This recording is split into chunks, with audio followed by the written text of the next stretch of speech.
Hello guys, my name is Himanshu and welcome to the case study with me. आज का case आपको बता देगा कि इस दौर में हम किसी पर भी भरोसा नहीं कर सकते, चाहे वो कितना ही पुराना और भरोसे वाला पड़ोसी ही क्यों ना हो। आज का केस भी इस भरोसे के ऊपर ही बेस्ड है। तो चलिए शुरू करते हैं आज के केस को और समझते पूरे डिटेल में।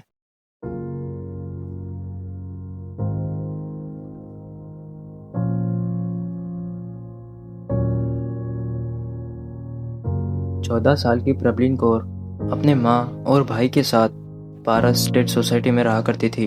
वो रोज ट्यूशन जाती थी और ट्यूशन से आने के बाद अपने दोस्त सहेज के साथ खेलने चली जाती थी। ये उसका रोज का था।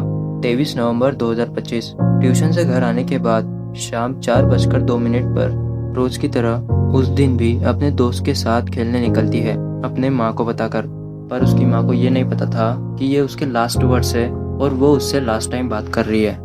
उसने अपनी माँ को बताया था कि वो अपनी दोस्त सहेज को बुलाकर लाएगी, पर जब उसकी माँ और भाई करीब आधे घंटे के बाद घर का सामान लेके पहुंचे तो उनके घर का दरवाजा खुला हुआ था, लाइट्स ऑन थी और प्रबलीन भी घर पर नहीं थी।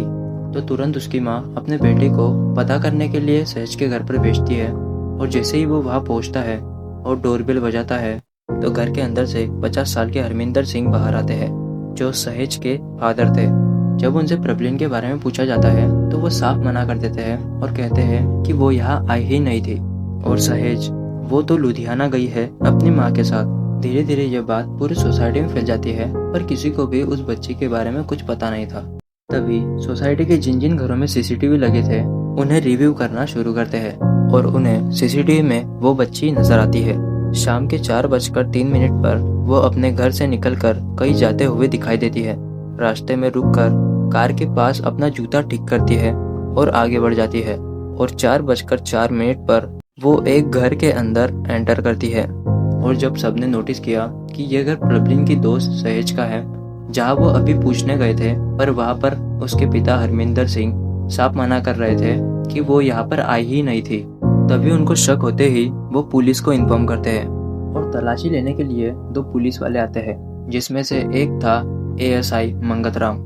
तलाशी के नाम पर ये दोनों हरमिंदर सिंह के बेड पर बैठकर चाय पीते हैं और फिर ऊपर से तलाशी करते हैं और बोलते हैं कि घर के अंदर कोई नहीं है। अब मोहल्ले वाले फिर एक बार सीसीटीवी फुटेज देखते हैं। इस बार उनको यकीन हो जाता है कि बच्ची घर के अंदर ही कहीं है, क्योंकि सीसीटीवी में साफ दिख रहा था कि बच्ची घर के अंदर गई तो लेकिन वापस नहीं आई।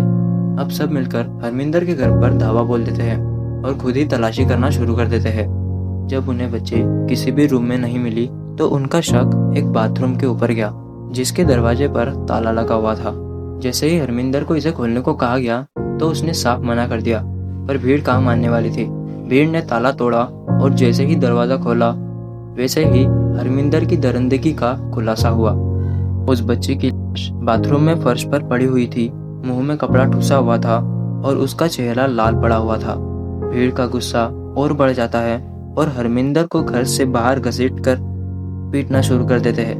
उसे पीटने के बाद उसे आग के हवाले करने की भी कोशिश करते हैं, पर मौके पर पहुंची पुलिस उसे बचा लेती है। 24 नवंबर 2025 को पुलिस के द्वारा की गई पूछताछ में हरमिंदर बताता है कि वो बच्ची अक्सर मेरी बच्ची सहेज के साथ खेलने आती थी और उस दिन भी वो खेलने ही आई थी। उस दिन जब वो आई तो मैंने दरवाज़ा खोला और उसे अंदर बुला लिया, पर मैंने उसे नहीं बताया कि सहेज घर पर नहीं है।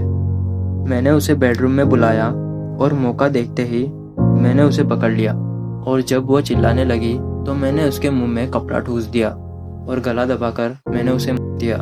मुझे जब यकीन हो गया कि अब वो मर गई है तो मैंने उसकी लाश बेडरूम से निकालकर बाथरूम में छिपा दी। एक 14 साल की बच्ची जो खेलने के इरादे से गई थी और उसे एक दरिंदे ने के घाट उतार दिया।